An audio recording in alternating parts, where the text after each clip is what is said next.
지난 1월 전 산업 생산이 12개월 만에 최대 감소폭을 나타냈습니다. 세계 경기 악화로 올 들어 수출 부진이 심화됐기 때문인데요. 생산과 소비, 수출 등 거시경제 지표가 모두 하강 곡선을 이어가면서 우리 경제에 대한 우려의 목소리가 커지고 있습니다. 이명재 기자가 보도합니다. 올 들어 우리나라의 전산업 생산이 수출 부진 심화로 인해 1년 만에 최대 감소폭을 기록했습니다. 통계청이 발표한 1월 산업활동 동향에 따르면 1월 산업 생산은 전달보다 1.2% 감소했는데 이는 지난해 1월에 1.6% 감소 이후 가장 큰 폭으로 줄었습니다. 소매, 서비스업도 부진을 면치 못했고 설비 투자 역시 위축됐습니다.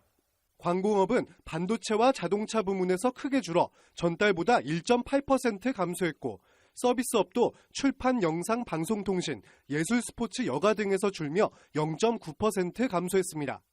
소매 판매는 자동차 개별 소비세 인하 중단으로 승용차 판매가 위축되면서 전월 대비 1.4% 감소했습니다.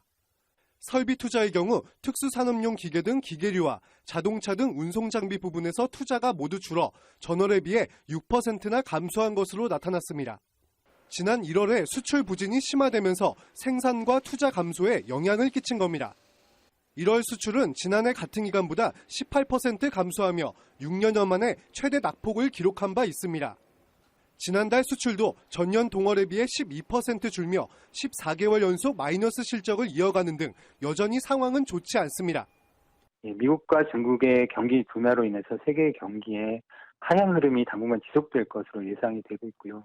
이 따라서 우리 수출의 또 마이너스 증가세가 당분간 이어지고 또 소비의 흐름도 점점 약해질 것으로 보여서 기획재정부는 2월엔 수출 부진이 다소 완화됐고 개소세 인하 연장 등 정책 효과로 인해 생산과 투자, 소매 판매 등 주요 지표가 반등할 것이라고 기대하고 있습니다. 그러나 연이은 수출 쇼크에 호전됐던 소비마저 주춤하는 등 동반 악재가 심화되고 있어 단기간에 뚜렷한 해결책은 기대하기 힘든 상황입니다. 머니투데이 방송 이명재입니다.